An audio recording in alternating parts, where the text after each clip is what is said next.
Hello, John here, and this is part 5 of tutorial 35. And if you remember in the previous video, we were starting to do the game loop, and the problem was because in the basic program we was using fractions, I had trouble trying to represent that in binary.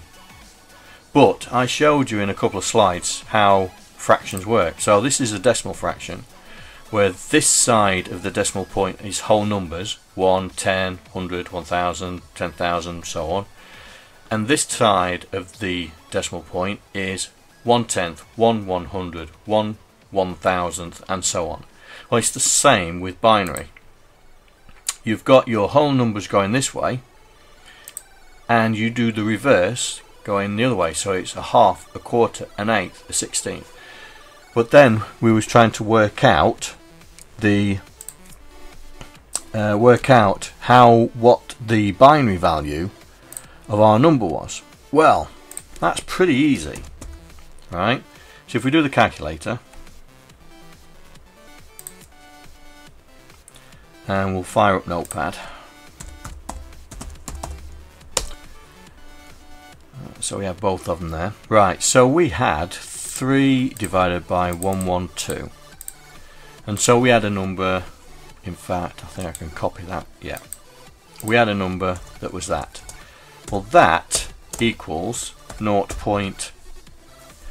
in binary, right? And the way you do it is you times it by 2. So times by 2 gives you that, but the important thing is it's a 0, right? So we put a 0 there, so we times it by 2 again. Times by 2 equals, and it's still a 0, so we put another 0 in. Times by 2 equals, still a 0. We're not doing well here, are we? Times by 2, still a 0. Times by 2, 0.8 is still a 0, so we've got 1 2 3 4 5 so far. Times by 2 equals, we have a 1. So you put 1 in, you minus 1, and then times by 2. Oh, we have another 1. So 1 minus 1 times by 2 equals, that's a 0. So how many have we got so far? So we got 1 2 3 4 5 6 7 8.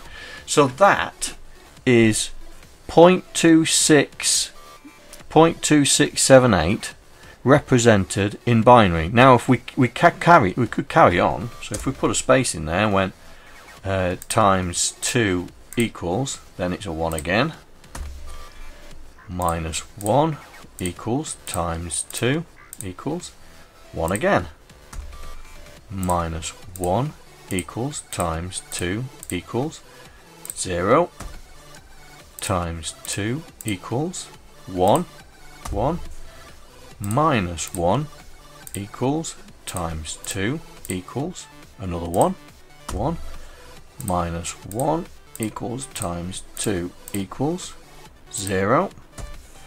So that's 1 2 3 4 5 6 times 2 equals, so another 1, minus 1 equals, times 2 equals, so that's another 1.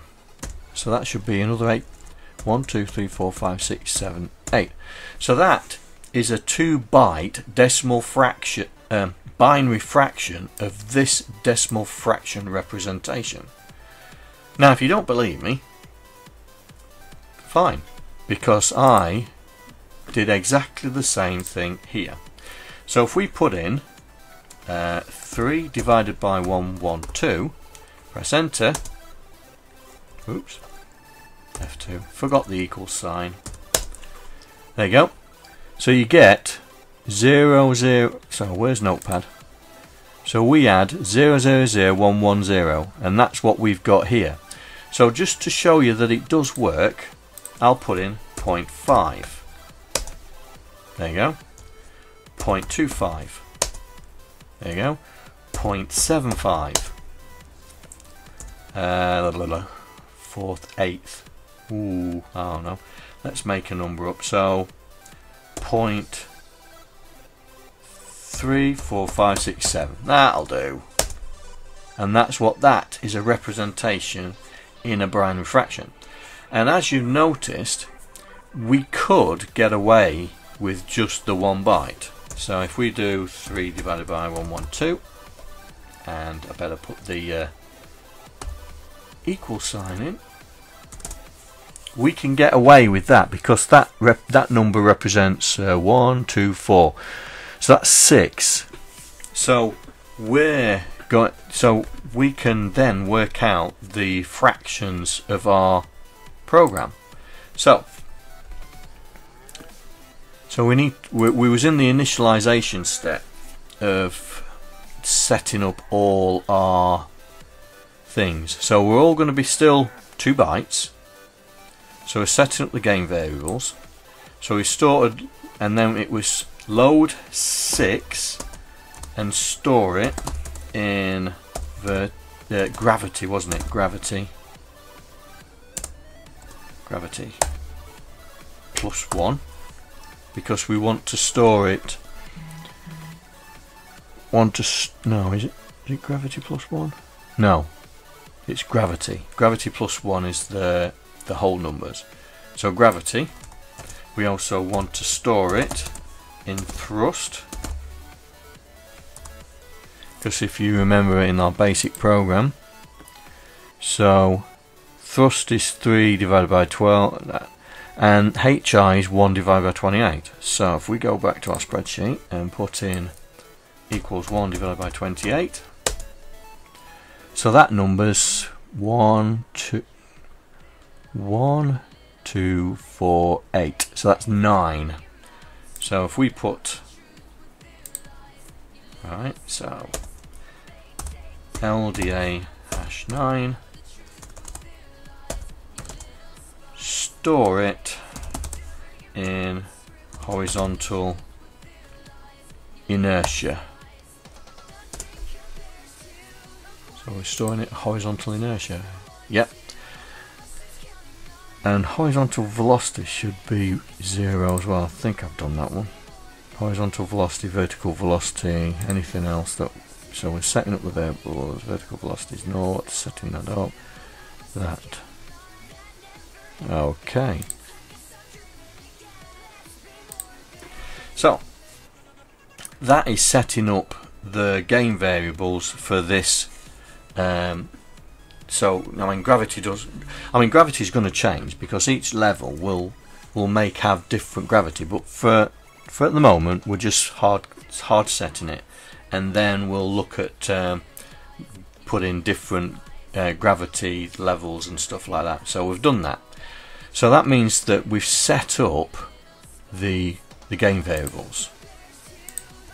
So the next thing we need to do is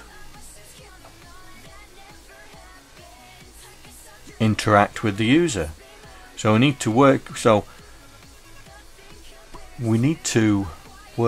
out how we're going to do that. Now we could do that with the joystick. So we could say we're going to do the joystick, and because the joystick allows us to do more than one thing, so we could say go up to the left, go down to the right, fire up to the left, so thrust up to the left. So we would go, but thrust, we don't need to go up, it's just left and right. So we could have the ability to put thrust and left and thrust and right on at the same time. So that's what we're going to do. So we need to figure out how that we're going to incorporate the joystick into this this program. Right. So we need to start the game loop. So we set up the variables. So game loop. And the first thing we need to do is read joystick.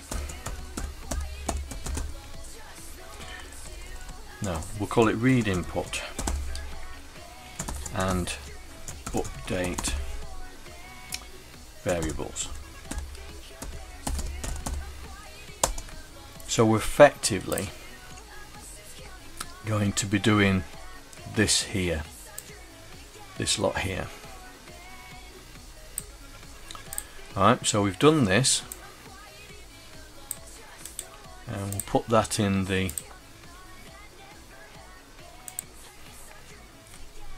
and we'll put it in the put it here as a rem statement.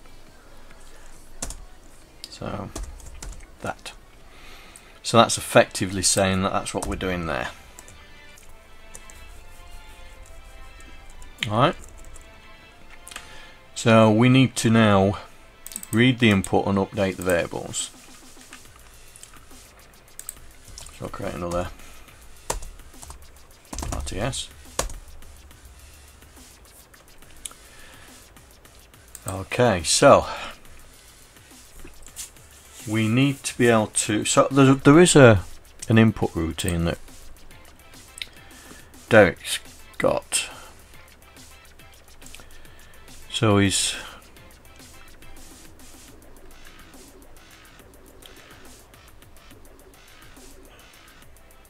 load the game port for this frame.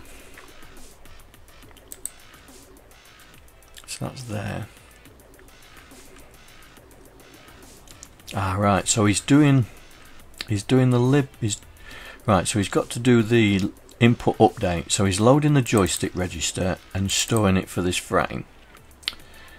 Then he's testing the last frame with the current frame and storing the difference.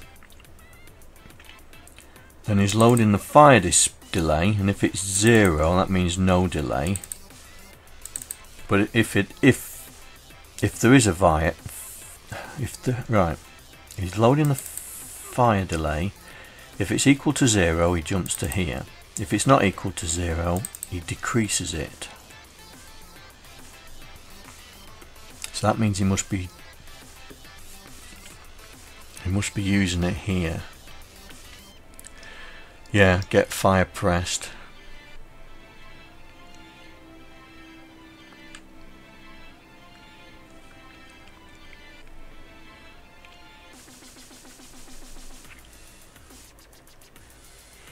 So what we need to do is we need to run that. So we need to run that as the very first thing here, so it reads the joystick. And then we need to then test the joystick for all the eventualities. So he's got something here called, so he's low, so this is input get held, right? So this is where he's testing the mask, right? So input get held, and he's putting in the button mask. So what we need to do is we need to do the same thing. So button mask. Now we need to find out what the button masks are. Has he got them at the top? Yeah, here we go. So let's say we're going to do left first. So we need to do left, and then the way it works in his input is going load the game port frame and it with the mask. Does it equal or not? If it equals 0, then that means it's not it.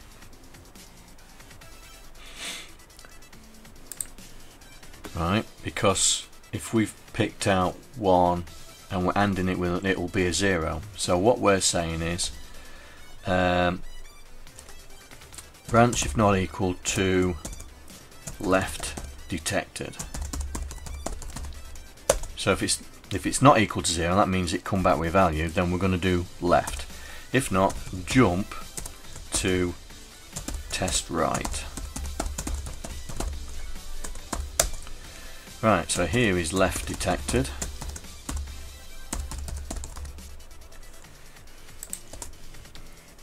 And so left detected. Now left detected, right, left. So that's A. That's going to be this one here. Then we're going to be adding HI to HV. Okay. So if left is detected, so we need to use one of his math things. So it's going to be a 16-bit character, 16-bit. There we go. So we'll load in the first byte, which is HV. Yeah, HV. First byte is HV, second byte will be HI, third byte HV. Right.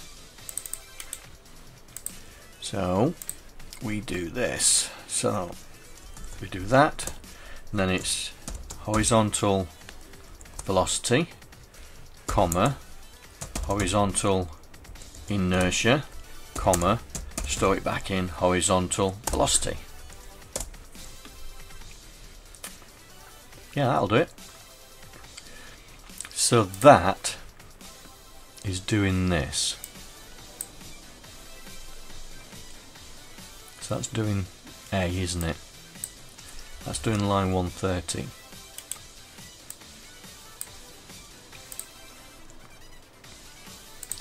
So that's doing line 130. So we're missing out something here because we need to set the frame byte for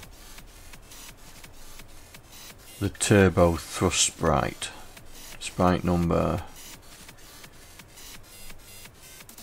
So we haven't got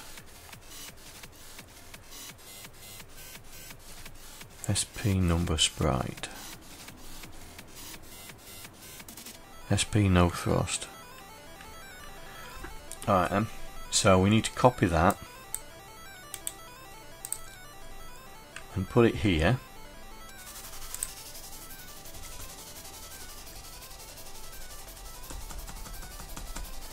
But instead of SP no thrust,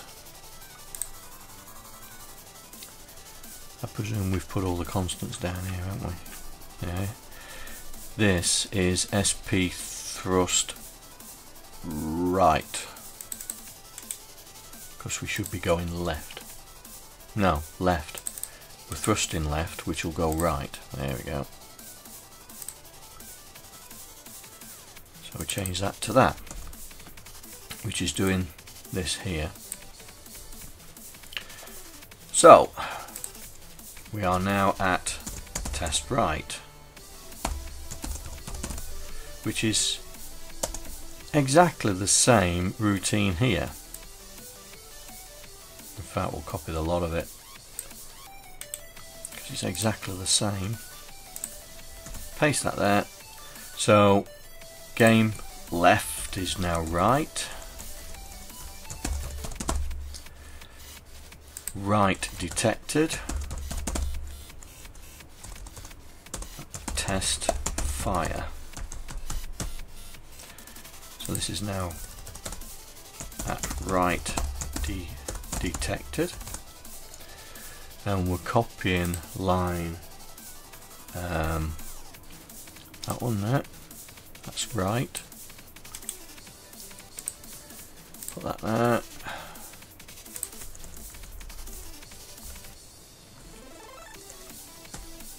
Space. And we're changing this to thrust right.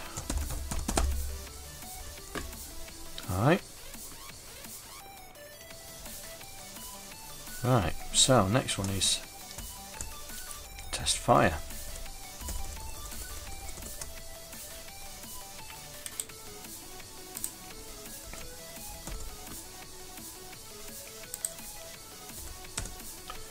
So test, oops,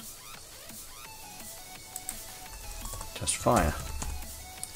So that's fire mask, I'm sure it is. Import fire mask. Yeah, game port fire mask. Okay, import fire mask.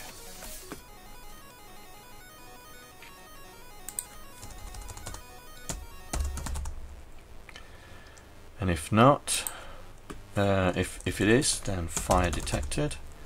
If not, then we go to say no input. So this is not line 120.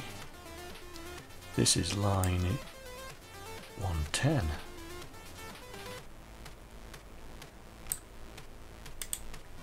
Copy.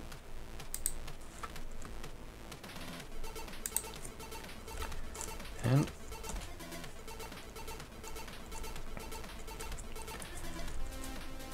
oops, I've put it in the wrong place, haven't I? No, I haven't. No, I haven't. That's in the right place. So, fire detected. So this is different now because we're doing vertical velocity equals vertical velocity. So vertical velocity, comma, and we are doing thrust. Oh, I don't think it is thrust, is it? What have we got? Oh, it is, it's thrust.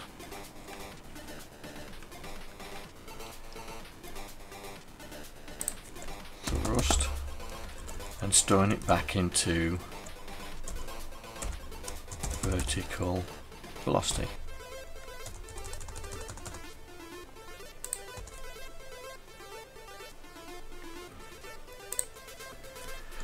But we are not adding, we're subtracting, so sub.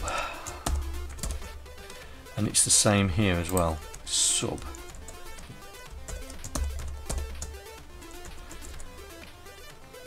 So we got another one here called no input. And no input is here. So basically we do gravity.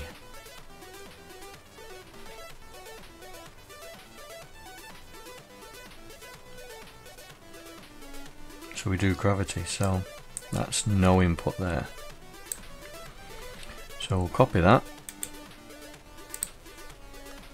and we'll paste it .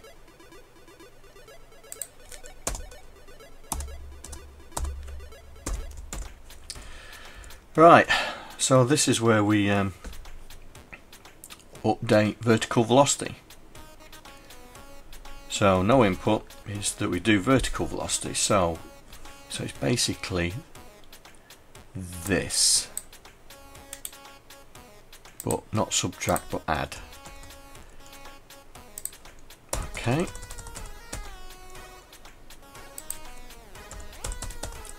Add. So vertical of velocity with gravity back into vertical velocity. And then we need to test vertical velocity for greater than 2. So load LDA vertical velocity plus 1. Because we want to test the whole number.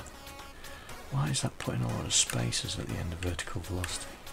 What? Oh, it's because I've got that there. Okay, we don't need that. We know what we're talking about now.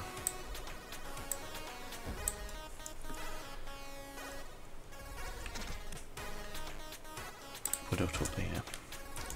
Binary fraction format.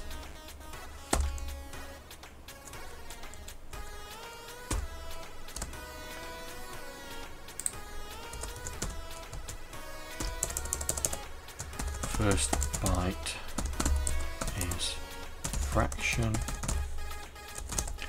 which is a half hot 128 to 1/2. Second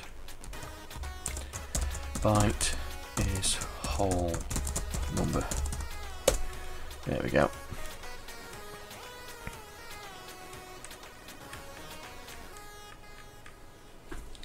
So we're loading vertical velocity plus 1, comparing it with 2, branch if not equal to, update, input finish,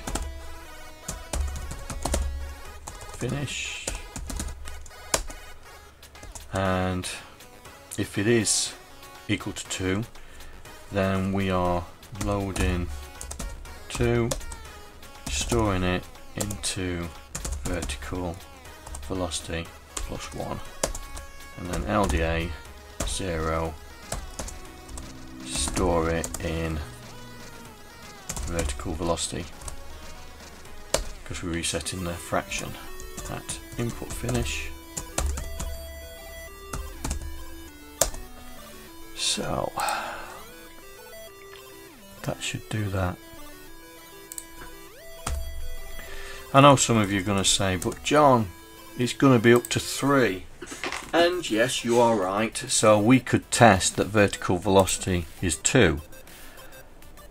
Go to 1, which means it would, but as soon as we cross the 1, so we're saying that it can go up to 3 pixels every rotation maximum. I think we can live with that. But if not, we can always tighten this up. We can always tighten it up. So input finish.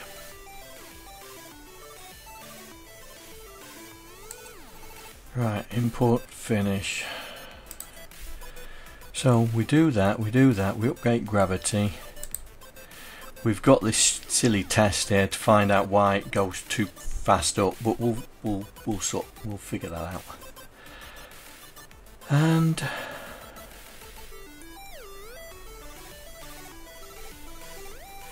so we update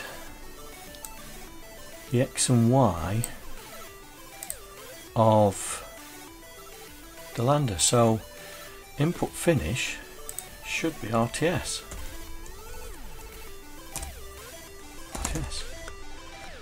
Because that's finished all the input stuff. So now we will need another routine called JSR update sprite position.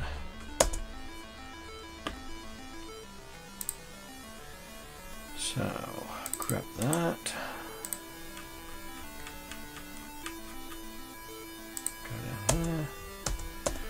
So, update sprite position is basically this line here.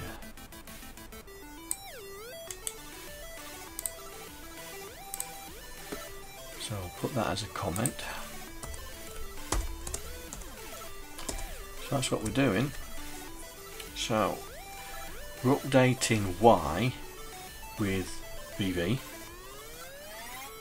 and so, but Y is an 8-bit and VV is 8-bit, so we can do, because we're not bothered about the fractions now. So we've got 16-bit. There we go.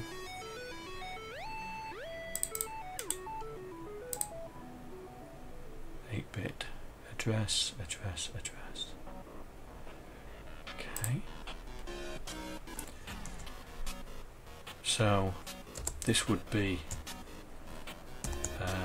Lunar Lander Y. Oops. Comma. Add the vertical velocity. Store it back in Lunar Lander Y.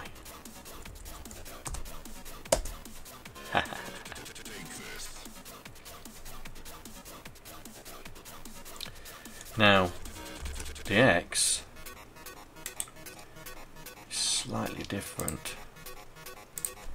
because that's a 16-bit number, and I don't think we've got a 16, because X is a 16-bit number, and I don't want to have to.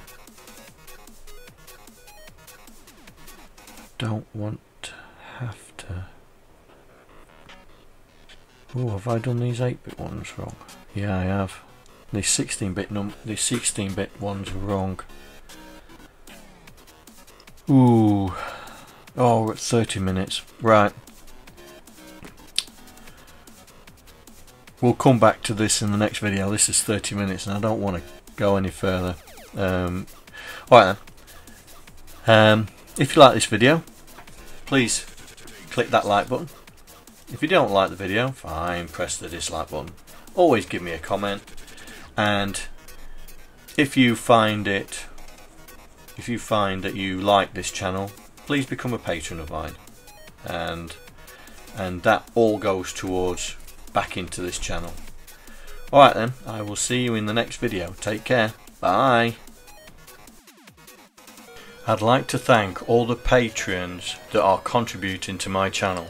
Without you guys, I wouldn't be able to do what I'm doing right now. Thank you very much.